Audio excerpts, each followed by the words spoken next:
When you're worried about underarm sweat and odor, it can be distracting. Like this. Or this. Or even this. It's time to silence those distractions with a spray of powerful Dove Men Plus Care Antiperspirant. Featuring our 72-hour protection and soothing 1/4 moisturizing cream. Because when you forget about your underarms, you can focus on being unforgettable. Dove Men. Forgettable underarms, unforgettable you.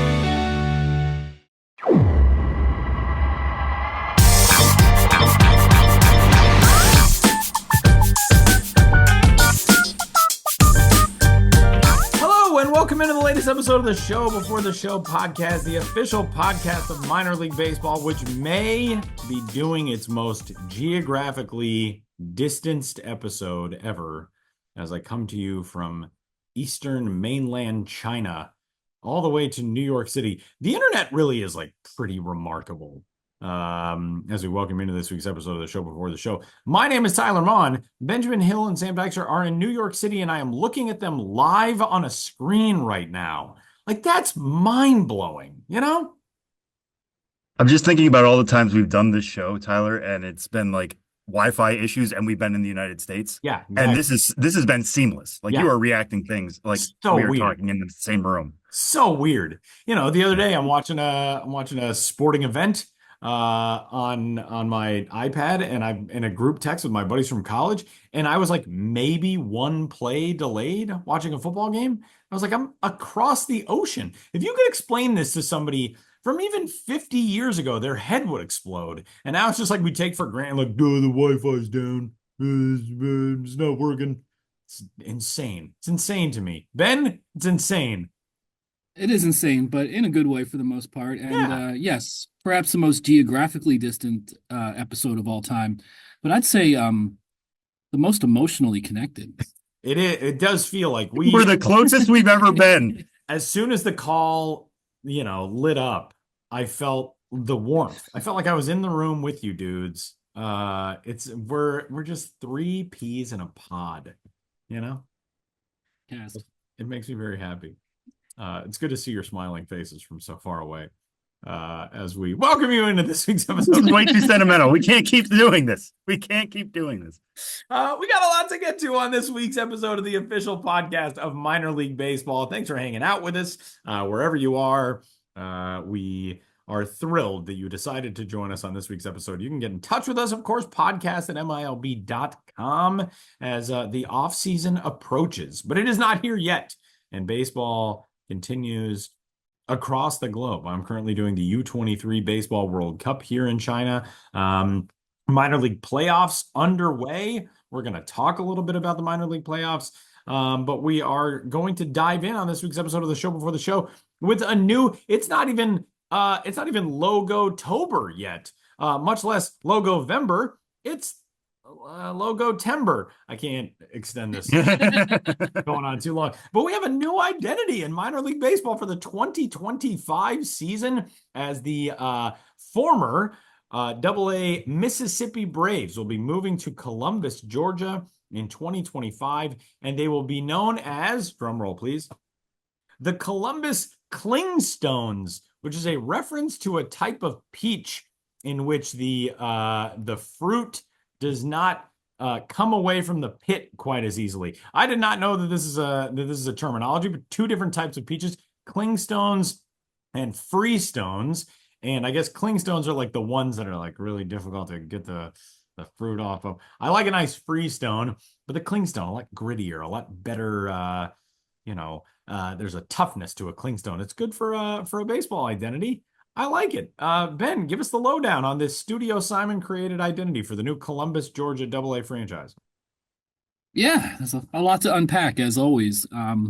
As you mentioned, they unveiled this new team identity just last Friday, while the Mississippi Braves, the franchise that will move to Columbus and become this team, were playing their last homestand. So you had this kind of weird disconnect of the Mississippi Braves at Trustmark Park in Pearl, Mississippi, playing their final homestand, while at the same time, the city they're relocating to is announcing, well, here's who we're going to be. And it makes sense from that perspective, in that they have a whole offseason now to establish this name in the community while they're also getting the ballpark together to debut in April 2025 at what is now being called Synovus Park.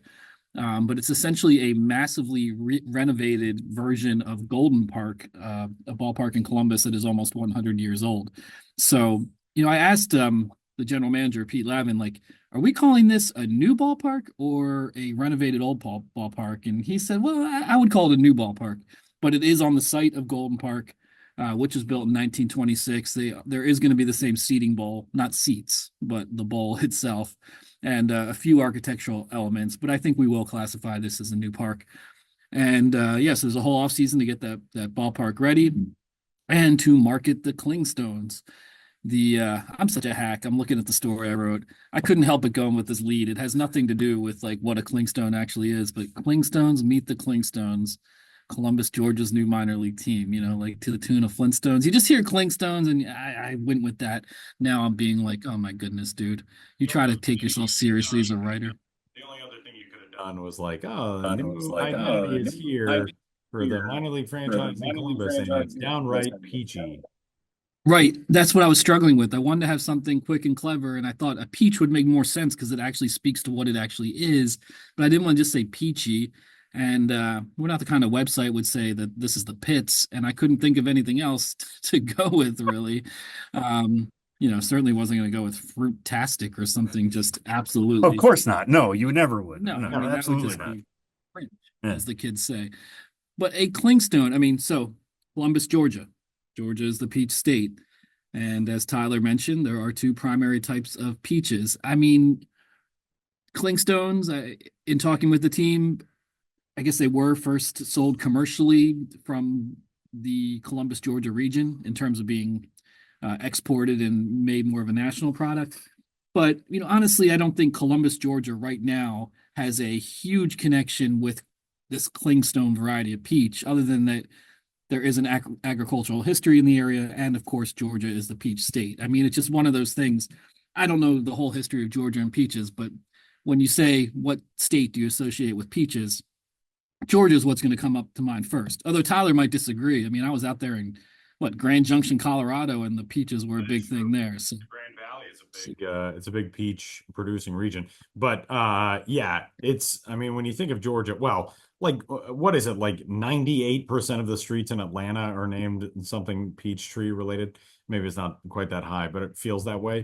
That's a lot of streets. Yeah, so they're definitely they're clinging to that, the fruit related identity, the Clingstones, and the state of Georgia as the peach state. Yeah, hashtag get clingy with it, or get clingy, I believe the team is using. And the logo done by Dan Simon, friend of the podcast. If you're familiar with Dan Simon's work, you can kind of close your eyes, and even before you see the logo, get maybe a good sense of what it might be. The peach is smiling. We went through a long era of scowling mascots and logos, but a peach, I feel like a peach can't scowl. It's a peach, peachy, it's upbeat. So it's smiling, it's wearing pants. Fruit bodies are kind of hard to convey, but I think they do this pretty well. A baseball playing peach, beaming. And peach is one of the team's primary colors, and actually one of their alternate uniforms is a monochromatic peach, which, as far as I can tell, is the first time that's ever been done, like an all peach monochrome look. So that, I think, is what the most bold or unique aspect of this identity is. Not so much the peach itself as much as the color peach being part of the team's look, along with green and black. So it's an upbeat look. It's a little bit retro to me than the way the peach looks, smiling, beaming. It's I like it. Honestly, the font set, and Tyler, you can speak to this better than I can.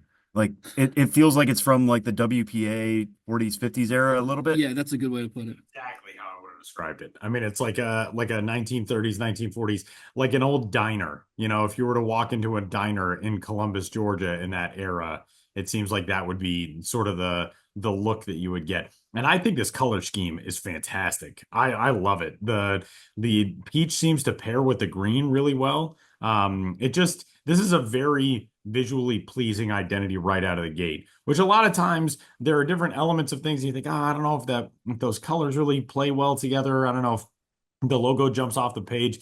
I mean, Dan Simon, I think, hit this out of the park, as Dan Simon always does. But this is a really, really good one. And it feels very instantly classic. It's not so much of a reach that you think like, oh, well, I mean, I see they're trying to go for this and I'm not sure it really works. I mean, this is really, really good.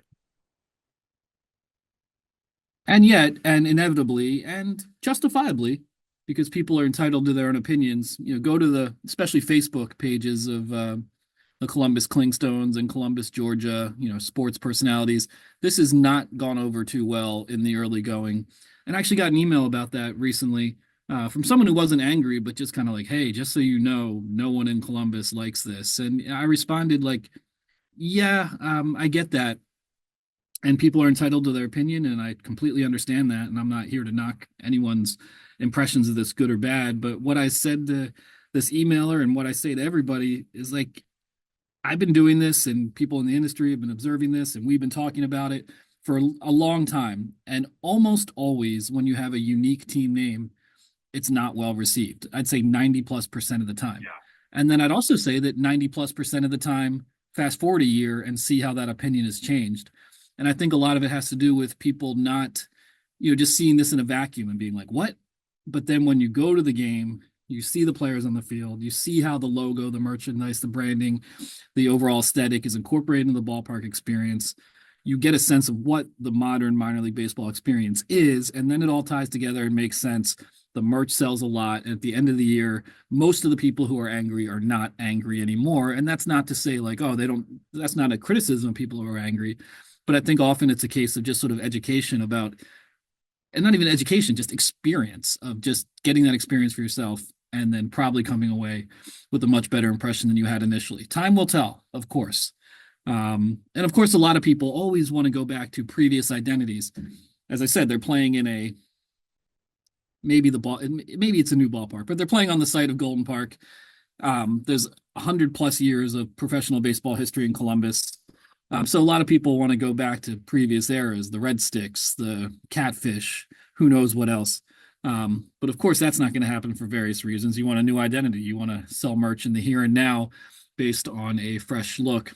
And so we'll see how it goes. But this is the first time there will have been minor league baseball in Columbus, Georgia since 2008, when the Columbus Catfish left town after that season. They were in the South Atlantic League. So it'll have been 17 years since Columbus had a minor league team. And this version of Golden Park, which isn't even Golden Park, Synovus Park, essentially a new ballpark, is going to be very different experience than people in Columbus are used to, going back to 2008 and before. And one thing I'll throw in is, if there's anybody out at home just saying like Clingstones, it feels like a mouthful, it feels like a lot, like maybe it's not specifically connected to the Columbus area, just call them the Stones if you want. Like, think about how rock and roll that's going to feel like. I'm going to the Stones game. I'm sure that's just going to happen.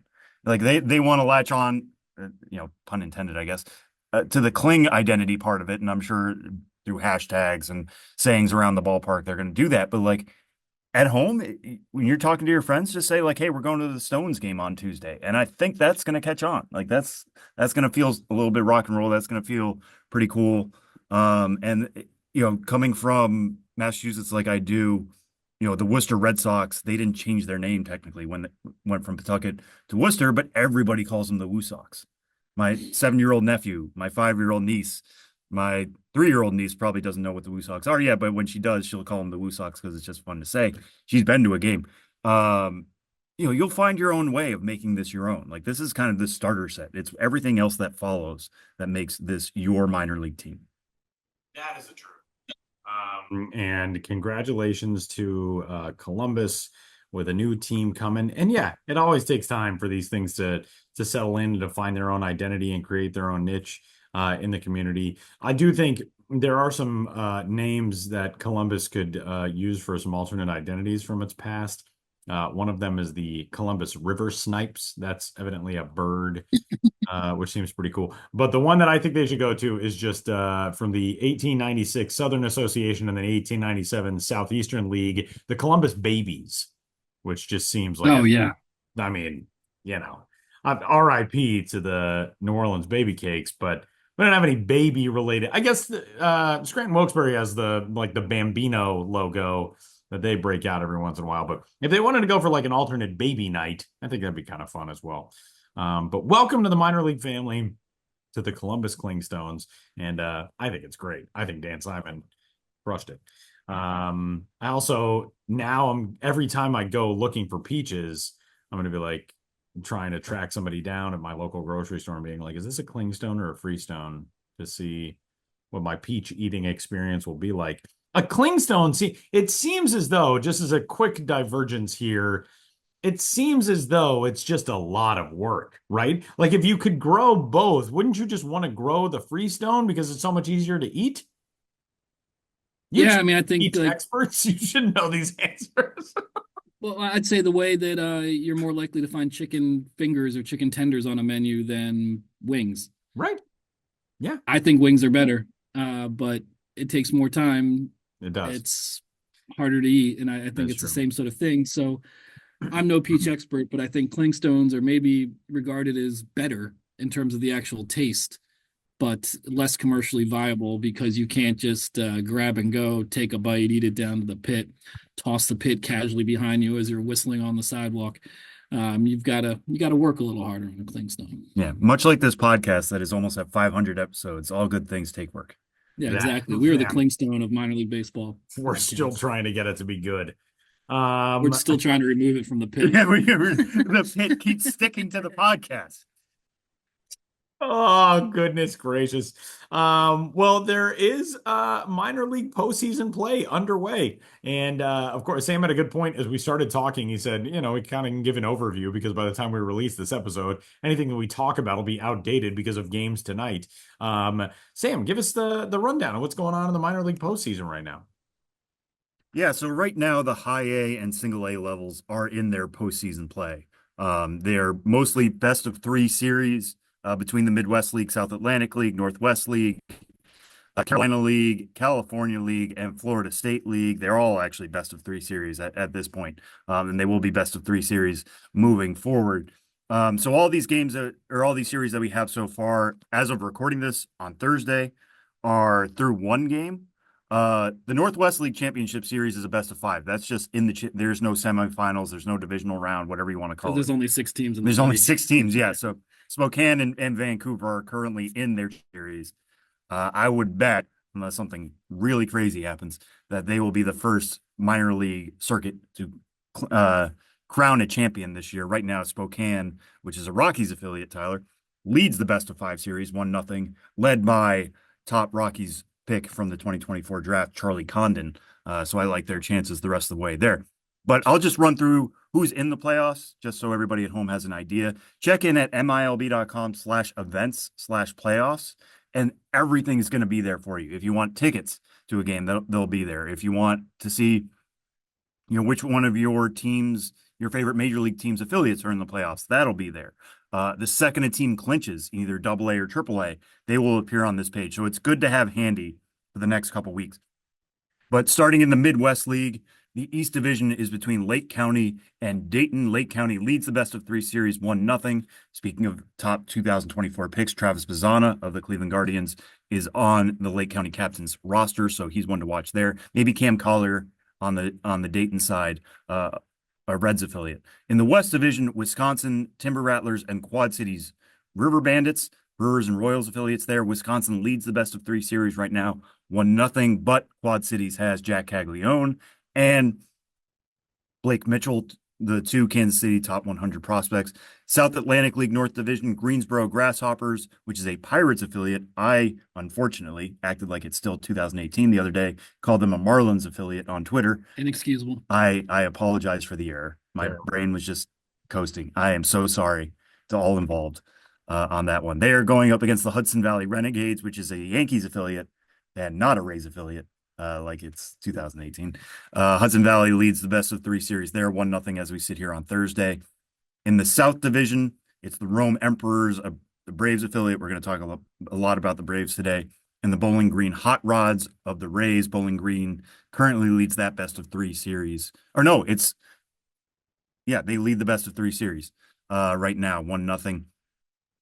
And then the California League North Division, Modesto and San Jose, that's the Mariners and the Giants. The Modesto Nuts had one of the juggernauts of the entire year this year, between top 100 prospects who rolled through, players who were used at the deadline in trades by the Mariners. They're just a fascinating team. A lot of those guys aren't left, obviously the guys who were traded away, but that would be the ultimate capper for a big year for the Nuts. And the fact that, again, to reiterate, they're coming back to Modesto for 2025. That was something that was up in the air.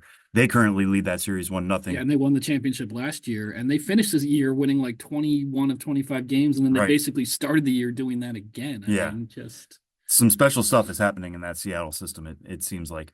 The Lake Elsinore Storm, a Padres affiliate, and the Visalia Rawhide, a D-backs affiliate. Right now, Lake Elsinore leads that best-of-3 series 1-0. Carolina, in the Carolina League, the Carolina Mudcats and the Fredericksburg Nationals. Fredericksburg leads that best-of-3 series 1-0 so far in the North Division. Kannapolis Cannonballers, the White Sox affiliate, going up against the Charleston River Dogs, a Rays affiliate. Kannapolis leads that 1-0. And finally, to wrap it up, and River Dogs going for that 4-peat. I know, right? Oh man, that we talked about Bowling Green earlier. The Rays continue to roll out really quality teams at every level. Ben and I were talking about Montgomery and how loaded they are right now, not only with top 100 prospects, but just with a successful team that is going to the Southern League playoffs. Also, really excited to see what that team can do. Charleston had never won a championship before this. The River Dogs franchise had never won a championship and now could win 4 straight league titles, which is pretty amazing. Right. They'd won the longest droughts in all minor league baseball, and now they're going for 4 in a row. They have a little bit of work to do. They are down 1-0 to Kannapolis in that best-of-3 series. And then Florida State League, Palm Beach Cardinals and Daytona Tortugas. Palm Beach leads that 1-0 so far. And the Clearwater Threshers, a Phillies affiliate, going up against the Lakeland Flying Tigers. Lakeland has the advantage so far, 1-0 on that side. So that's High A and Single A. Next week, keep an eye out for the Double A playoffs. They will begin as well. A lot of those matchups are already set. The Southern League South Division, speaking of the Montgomery Biscuits, that's still up in the air. And we will get a little bit more baseball in Kodak, Tennessee, which is good. The Birmingham Barons and Tennessee Smokies are scheduled to do a Chicago-related postseason series in the Southern League, but Tennessee was about to close Smoky Stadium this week with regular season play. By punching their ticket to the postseason, they buy a little bit more time before they move to Knoxville in 2025. The Eastern League Northeast Division, the second half winner, is still up in the air there, who will face the Hartford Yard Goats. But the Southwest Division is set between Erie and Akron. And then the Texas League, we're all set there. It's Springfield versus Arkansas and Frisco versus Midland. Double A play ends this week for the regular season. Triple A, that's still up in the air. We have a week and a half at this point left of that. Sugarland Space Cowboys clinched the Pacific Coast League first half, which is still weird to say. We're not normally used to talking about AAA baseball in that way, but they clinched the first half title for the entire league. So they will be in the Pacific Coast League playoffs, and then the International League playoffs. Omaha Storm Chasers, the Royals AAA affiliate, they clinched the first half there. It's still wide open in the second half for the IL. I know Columbus is right in there. Worcester, with a loaded roster, is trying to fight its way back. Keep an eye on the IL standings the rest of the way. So, with the minor league playoffs underway and the rest of the levels arriving soon, man, we're already at that stage of September, Logo-tember. As we move further along in this week's episode of the show before the show, we opened by talking about the new identity of the team headed to Columbus for next year, and the team that is moving to Columbus from Mississippi will be leaving Pearl, Mississippi after this season, and the subject of our interview this week. Dudes, what do we got? Yeah, sunrise, sunset. As we welcome the Columbus Clingstones, we say goodbye to the Mississippi Braves. And we wanted to get more perspective on that farewell season at Trustmark Park in Mississippi, in Pearl, Mississippi. So we talked to a guy who I've kind of followed throughout the year on social media, who has been very vocal about his love for the team and the community, and a real asset to that front office. Director of Group Sales, David Kerr, talking about the final season of the Mississippi Braves and what it's like to say goodbye.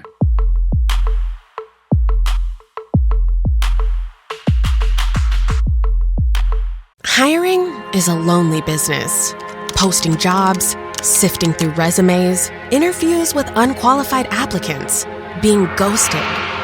What if you could link with dozens of qualified candidates who are ready to work right now with just one connection? That's Express Employment Professionals. Find us at expresspros.com. One connection, the workforce you need. Problem solved. Express Employment Professionals. expresspros.com. The Mississippi Braves played their final game at Trustmark Park this past Sunday. They will be moving to Columbus, Georgia next season. And obviously, it's always hard to say goodbye, a very bittersweet occasion. And here to talk about that, the Mississippi Braves and what they meant to the community, is David Kerr, the director of group sales for the Mississippi Braves, who has worked his final home game for the team. David, thanks so much for being here. Yeah, I appreciate you guys having. I've always wanted to say this. So long-time listener, first-time caller. But yeah, I thank you guys for having me. Excellent. Well, we appreciate you being here. We know it's been an intense season, and this has been a particularly intense stretch. But before we get into that, just a little background on yourself. You've been with the Mississippi Braves for, I believe, 5 seasons. Yeah, 5 years, 4 seasons. I get it all mixed up. 2020 messed us up. But yeah, I've been here 5 years. I moved here end of 2019. And what was your professional path in the world of baseball that brought you to Mississippi, specifically Pearl, Mississippi, just outside of Jackson?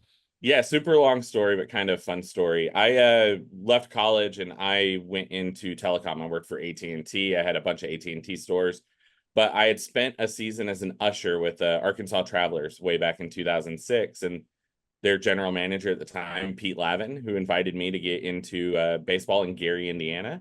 I spent 6 years in Gary, and then I followed Pete to Mississippi, and I've been here ever since. Yeah, and it's obviously meant a lot to you. You know, I've been following you on social media, reading your posts on LinkedIn. You've got a strong affinity for this community, these fans, and you know, made a lot of connections. So there's so much we could dive into, but let's fast forward all the way, or just rewind a little bit, depending on your perspective, just to this past Sunday, the final game at Trustmark Park. You know, what was that like for you? On one hand, I know that's a real feeling. On one hand, it's just, this is another Sunday day game. Kids run the bases, all the usual routines and scenarios. But what was it like going through the day and then also saying goodbye at the same time? Yeah, it was one of the stranger feelings I've had in baseball. We're used to the end of a season and feeling a little emotion knowing that you're not going to see some of these people for a few months. But it kind of felt like high school graduation almost. You are focused on what you have to do. You're going to make sure that all the concession stands are running, lines are moving, you're passing out the giveaway properly. But you're also getting hugs of people that aren't sure they're going to see you again because they don't know what's next. You are realizing that what we've built right here, it's the last chapter of a story. It's the final couple of pages. And no matter how great it is, you always feel a real deep kind of sense of loss as you close up the gates for the last time. So it was wonderful in the fact that people are telling their stories, and I'm hearing stories from over 20 years at Embrace Baseball. So it was wonderful in that regard, but it is also, you know, there's a big tinge of sadness as you close up a story. It was a weird day, to say the least. Yeah, I'm sure it was. And I'm sure, as you were saying, like, people are sharing stories left and right on Sunday. I bet, you know, you said you've been with the team now for 5 years, 4 seasons. Was there anything new, any exciting story or interesting story that you hadn't heard before that you heard on Sunday about people's memories of playing in Pearl or watching games there?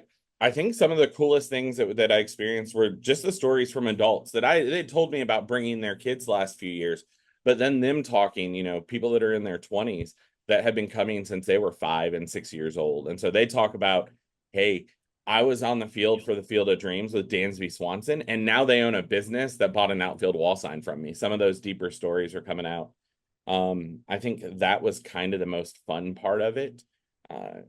This team didn't exist for 3 or 4 years or 5 seasons. It existed for 20 years. So that means we're on a 3rd generation of people that grew up in the ballpark. And so the memories that they have aren't just momentary memories. They're things that they've built their families on.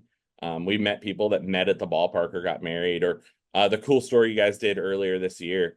of Analia Jolly meeting her parents. So those kind of stories are the ones that are going to stick with me well past the time that we closed Trustmark Park down. Yeah, and we've talked so far about how Sunday went, but just as this season was going along, I mean, did it feel like it was building to Sunday, or was it all those emotions come rushing in at once? Because like you've been saying, you're still running a baseball team. Like there's still so much to do on a day-to-day basis just to keep the wheels turning.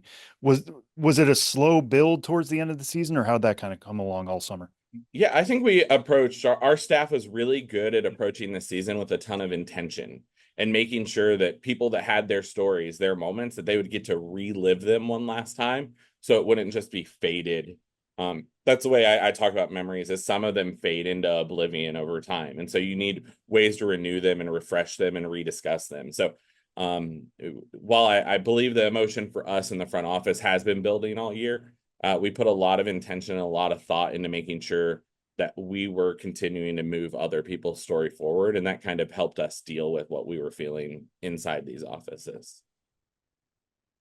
And to back up a little bit, or look at the bigger picture, Trustmark Park, Pearl, Mississippi, outside of Jackson, what can you tell us about, the type of community that surrounds this team, the type of fans that it has, just what the overall makeup is of the fan base, who've been coming to games at Trustmark Park for 2 decades? Yeah, absolutely. And I come from as an outsider. Like I grew up in Cleveland, Ohio, or Akron, Ohio. I forget I'm talking to minor league baseball guys. You know what I mean? Yeah. I grew up. I was born in Ravenna. Yeah. So yeah, I grew up in Akron, and so I went to college in Arkansas, but Mississippi is a completely different version of Deep South that I didn't know existed. And so getting here, the things that I learned really quickly is even in the largest city, it's very much a small town feel. Everybody knows everybody, but they're also willing to jump in and involve everybody or anybody in what's going on. I have become personally, I've only been here 5 years, and I feel like I've lived in the city of Pearl for 25, 30 years. Like I went to high school with all of the people that are here and everything like that.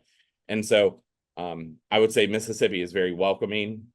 I would also say that Mississippi is very generous with their time, with their money. And then the people here really do care about telling that stories. There's such a long tradition of stories being told from generation to generation to generation about what it means to be from different parts of Mississippi, and seeing that continue even in the suburbs or in the city, seeing that continue and us getting to be part of that's been really ridiculously cool. Yeah, you mentioned Analia Jolly, who's from the Ukraine originally and had a very difficult childhood and ended up on a trip to America meeting the people who would become her adoptive parents at a Mississippi Braves game. I mean, that's a remarkable story.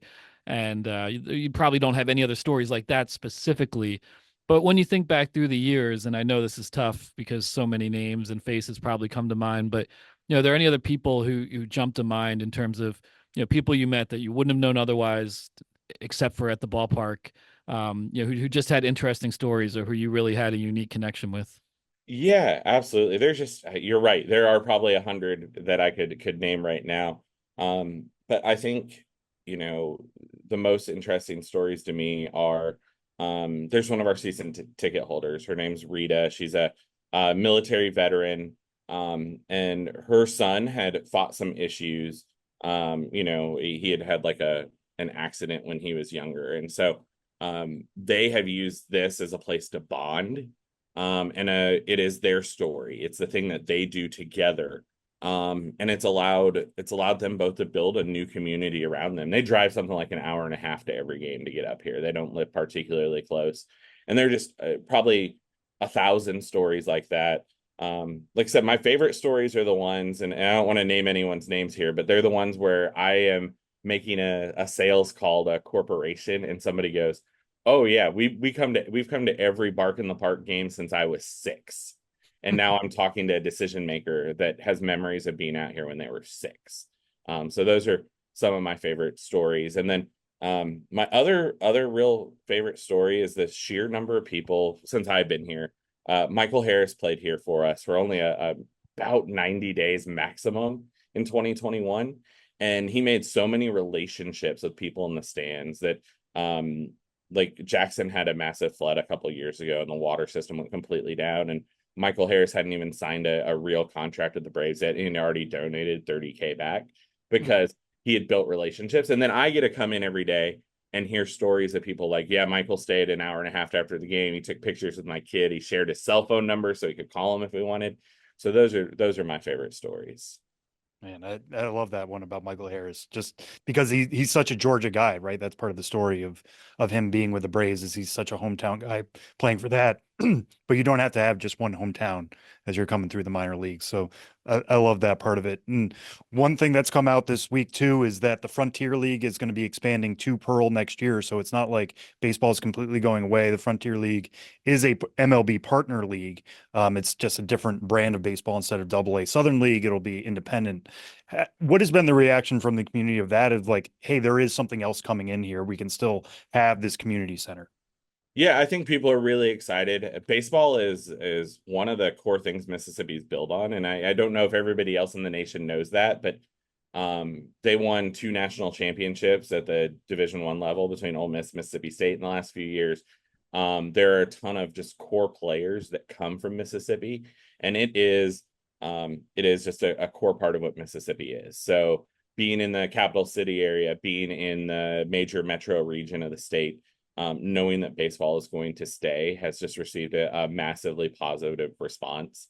That being said, Trustmark Park is one of the more gorgeous facilities. Like, it's still in fantastic shape.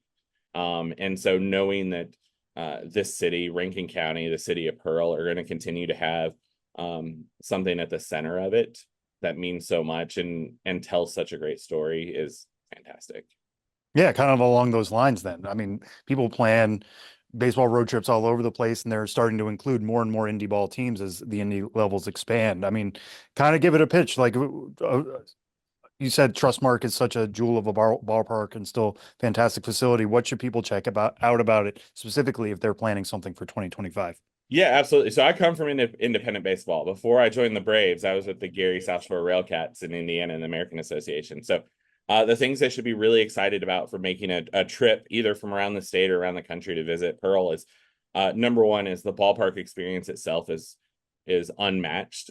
Fully walk around concourse, one of the largest video boards in the nation at the minor league level.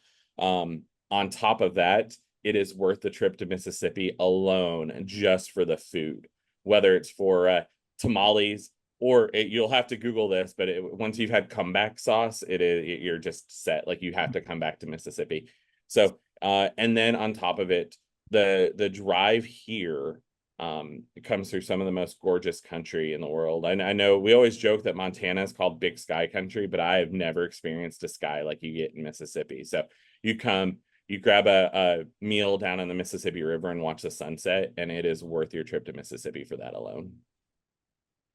Yeah, but fill up the gas in your car first, because one of the closest times I ever came to running out of gas was between Biloxi, Mississippi, and Pearl. You hit some pretty rural areas, and I thought I was going to just get stranded there. And speaking of Biloxi, the season's still going. The Mississippi Braves are still a entity playing baseball. They're playing their final series on the road against the Shuckers. But, David, we're talking to you there in your office. There's still business to take care of. What is it like now? The season's still going. You're still working at the ballpark. What is the daily to-do list now in this strange time where the team's played its last home game, but the season's still going on? Yeah, I think some of it is we kind of get to become fans for this last week. We're still in the playoff hunt. Like, we're not eliminated. The team we're chasing is the Biloxi Shuckers. So we have 6 games against the team we're chasing. So we kind of get to become fans there and get to communicate what's going on. And but really, I think most of what we're doing now is we want to connect one last time with everybody that came out, say thank you, really take that time, and then make sure we close up operations properly, knowing that somebody is coming behind us so that we can prep this stadium properly for someone to take over. And then really, we want to make sure that everything that we have here that tells the story of Braves AA baseball, that we're protecting it and making sure that it can make the trip to Columbus, because we know baseball's staying here, but there's a town that is getting a AA team that hasn't had baseball in a long time. And we have a small part in the story of making sure that they can jump off to the right foot. And while, our neighbors are certainly sad to be losing the team they had, my personal perspective is now, because baseball's staying in Mississippi, that there's now an entirely new market that is getting minor league baseball again. And we're able to, I tell everyone all the time, I cheer for every single minor league or independent team to be successful, because what we do is really, really important to our communities. Yeah, maybe an overly broad question to wrap things up. It's actually the kind of question I hate getting when people are like, what's your favorite ballpark, or what's the craziest thing you've ever seen? Now the shoe's on the other Yeah, foot. but now I can dish it out instead of taking it. What is your favorite memory from Trustmark Park, or one that jumps out? I mean, I know you have so many, and I know this is an impossible question. I hate myself even for asking it, but here we go. No, I'm all for impossible questions, because I do the same thing. So no worries. Let me pause for just a second and see what just pops out as the most important. Yeah, that's how it works. I actually think so. There are a ton of them, but this past Sunday, is our final game, and we made a decision not to do kids run the bases, but we're going to let all fans run the bases. Didn't matter if you're old or young or anything. And I grew up. My favorite version of the Cleveland Indians was the one on Major League, because until I was about 12, they weren't any good. And so I always think of Jake Taylor in the first Major League movie, and he goes out there and he's by himself and he does the fake home run trot around, and then Willie Mays Hayes and Charlie Sheen, I love that I'm using character names and actor names mixed up, but that they are cheering him on when he crosses home plate. And I just kind of had that. I probably haven't run the bases since I was 20.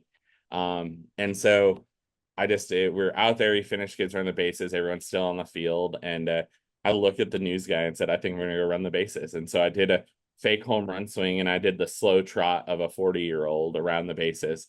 And then as I turned around third, our PA announcer caught me doing it, and he announced me coming down home plate. And I think that's my favorite memory, because it kind of encapsulated the whole reason we all do it. Is I'm a guy that is at the ballpark every single day. There is nothing here that is new to me. And I still found tremendous joy in closing this place up with a fake home run. And so I know that we get to do that for people every day. And I will hold that one dear for a long, long time. Absolutely. And well put. Well, David Kerr, Group Sales Director for the Mississippi Braves, saying goodbye to the team, and we appreciate you sharing your memories and perspective on the final season, and hope to talk to you again on this podcast sometime, and whatever happens next. Awesome. I appreciate you guys. Y'all have a great day.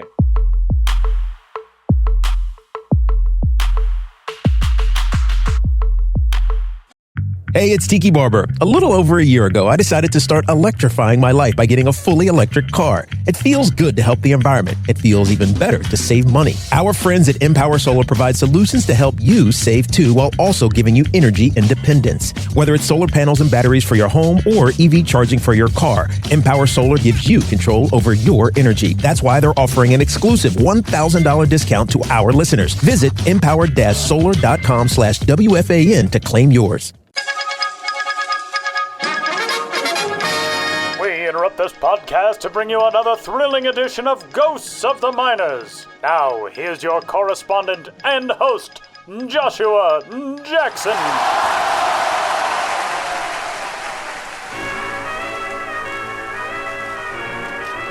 Welcome back to Ghosts of the Miners, in which all of you out there in Radio Land must identify the legitimate historical ball club or player hiding amidst the fraudulent pair. One really went for it. The others have never been there for it. In the last segment, I asked you which of the following minor league baseball teams did at one time exist. A, the Scotch Spinners. B, the Belfast Ploughmen. C, the Welch Miners. You knew the real Miners team if you picked C, the Welch Miners, who were back-to-back champions in the Appalachian League in the 1950s after competing in the Mountain State League in the 30s and 40s. Playing in the seat of West Virginia's McDowell County, the Welch miners were deep into coal country. The town of Welch was booming in population and prosperity in the 1920s and continued to grow through the 50s before a major downturn. But things were still very much looking up for Welch's miners when the Welch Miners were a founding member of the Mountain State League in 1937. Defying their moniker's implications, the first miners never really got into a hole, getting a remarkable performance from Stan Arnzen, who led the league with 150 hits and maintaining a tight race with the Beckley Bengals all summer. But even from atop the standings, the miners dug themselves into a dark place by brawling at the slightest provocation. In mid-season, even Miners manager Eddie Krajnik and Bengals manager Eli Harris came to blows. That was only the beginning of the minor skirmishes, though. Before the semifinal series against the Williamson Colts, the Colts were not horsing around with an accusation that two newly acquired Welch players were ineligible for postseason play. The umpires concurred, and Welch welched on its agreement to play the game. It was ruled a forfeit, and Beckley beat Williamson in the finals 2-0. But there was also this nugget. The miners were brought in front of league officials to answer for their action, under threat of the franchise's expulsion from the circuit. Although the forfeiture was upheld, the miners won no small victory in that they were not tossed out of the league, in which they continued to compete through 1942, that wartime year that was the last season not just for the miners circuit, but for many minor circuits.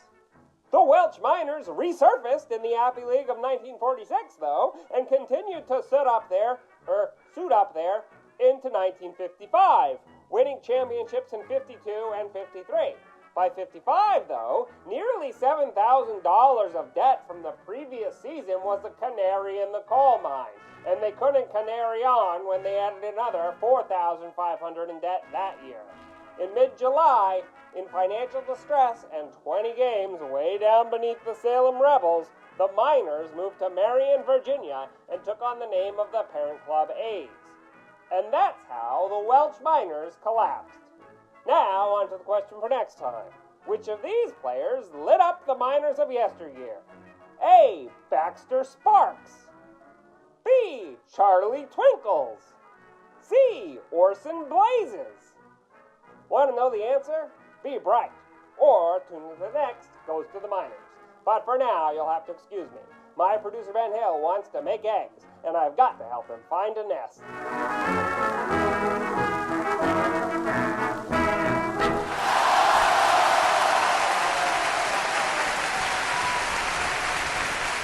Josh Jackson stopping by this week's episode of the show. Before the show, a big thanks to our fearless leader of all things Ghost of the Miners, from his, what would we call Josh's editorial cave in Maine. He does so many unique things. I feel like we need a special term for Josh's surroundings. By the way, Sam is wearing a Portland Sea Dogs hat today that has the old school Maine flag on the side. So you're kind of paying tribute to Josh Jackson today.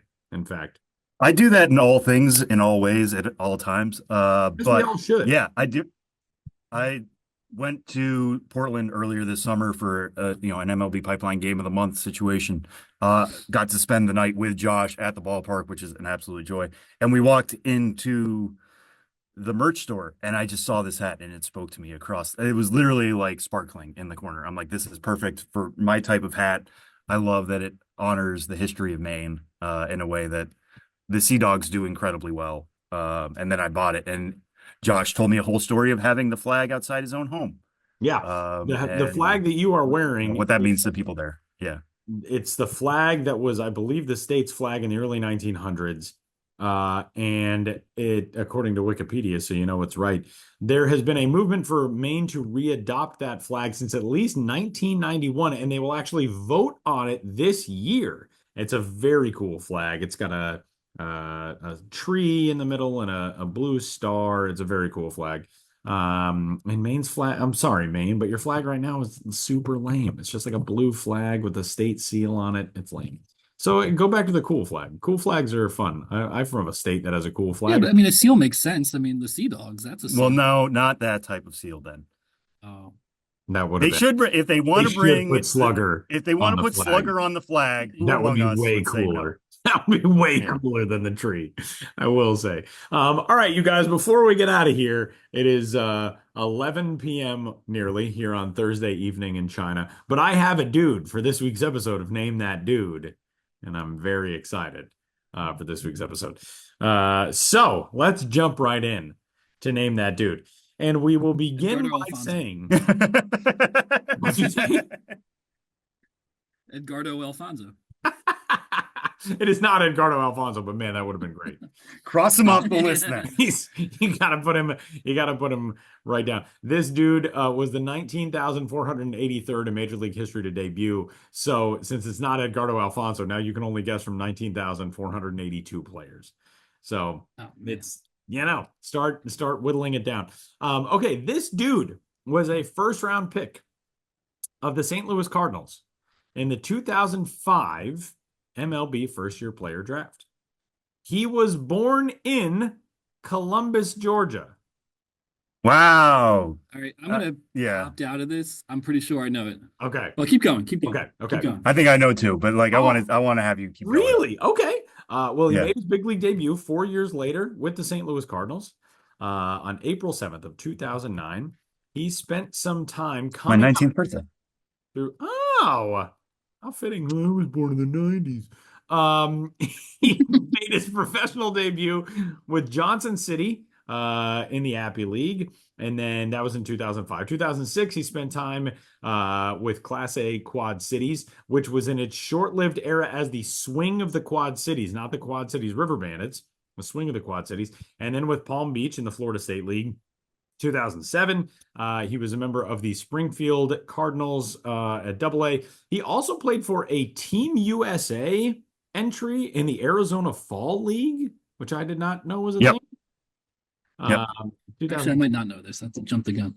He was on Team USA. 2008, back at rookie ball and high A for 3 games each, but he spent the majority of the season, 90 games with the Memphis Redbirds. And then by 2009, he was in the big leagues. He only played at a couple of stops in the minor leagues from 2009, really all the way up until 2017.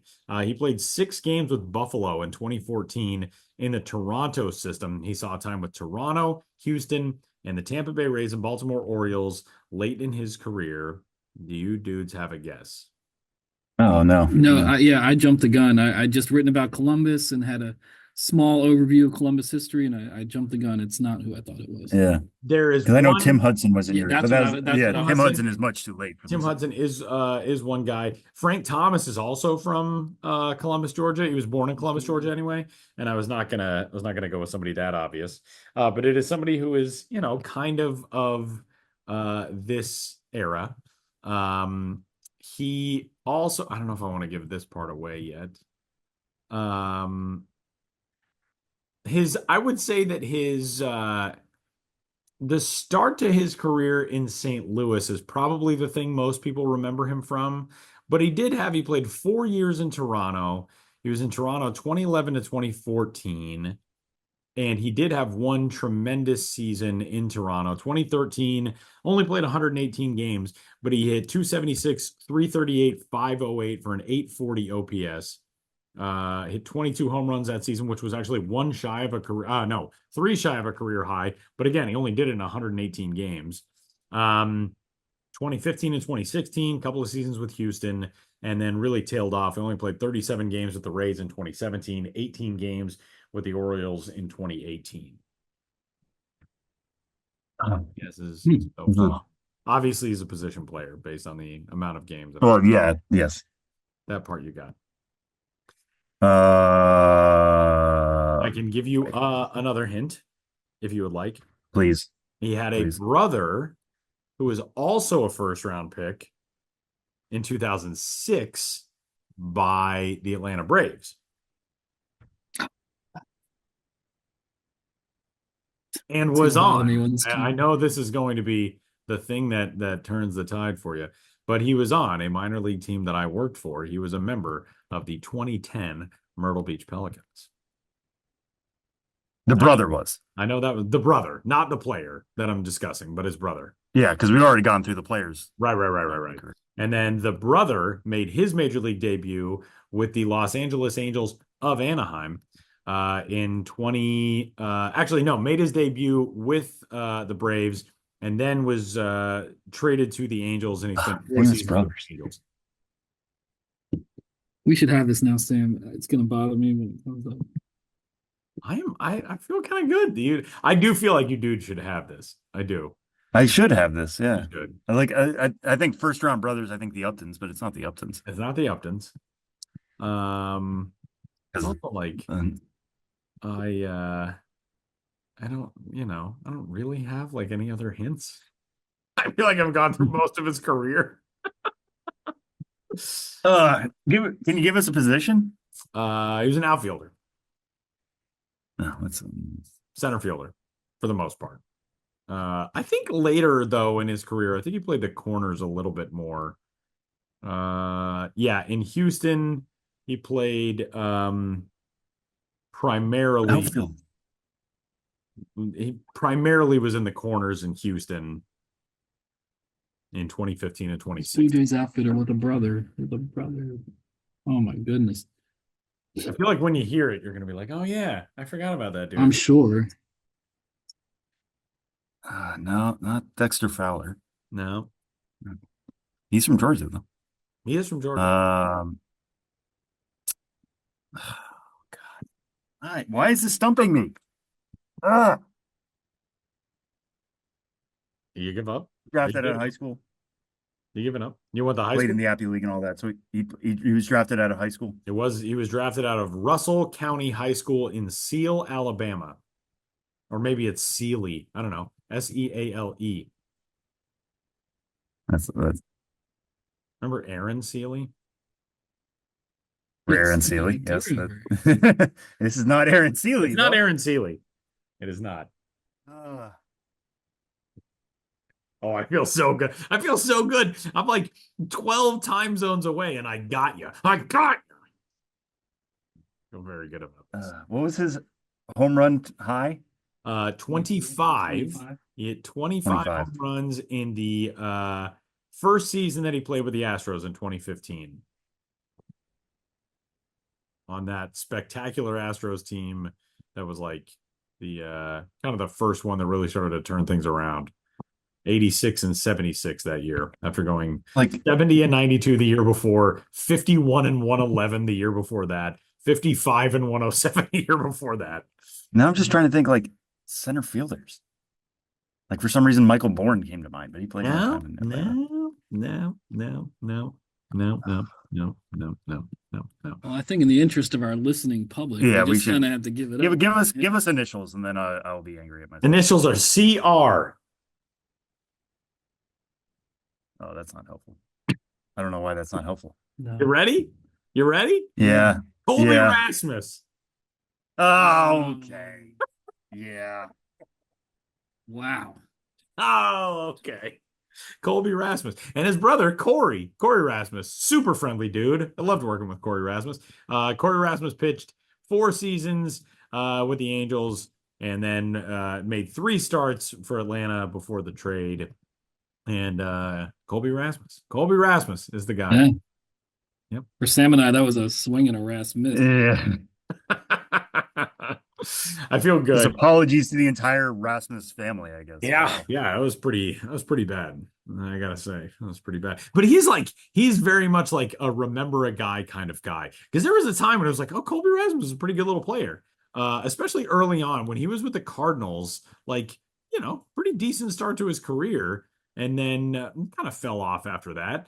But Colby Rasmus, his rookie of the year or his rookie season, he finished 8th, I believe it said, in Rookie of the Year voting. Yeah, 8th in Rookie of the Year voting his first year. He slashed 251, 307, 407, 16 homers, 52 RBIs, like a very serviceable age 22 season, 147 games. The next year, hit 276, 361, 498 with 23 homers, 859 OPS, a 132 OPS plus. He was a good player for a little while and then kind of started to tail off. I feel like Toronto. Yeah. Yeah. He's one of those examples that where like you might look at the career and be like, well, it wasn't great for a first rounder. Right. Actually, that is good. Yeah, That is yeah, like it's not bad. when you make a first round pick, you should hope that they have like Colby Rasmus's career because they've Yeah, contributed over multiple seasons, been pretty good. he spent 10 years in the big leagues. Exactly. That's pretty good. It's amazing. Yeah. Parts of 10 years, I should say. I don't believe he had 10 years of service time, but parts of 10 years.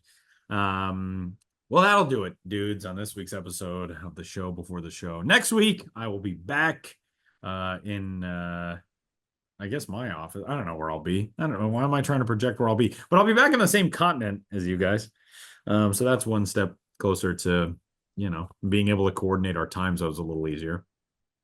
And that'll do it for this week's episode of the show before the show. For the Rasmus brothers, for Sam Dykstra, Benjamin Hill, Josh Jackson, and all the rest, my name is Tyler Mon, and we will catch you all next week.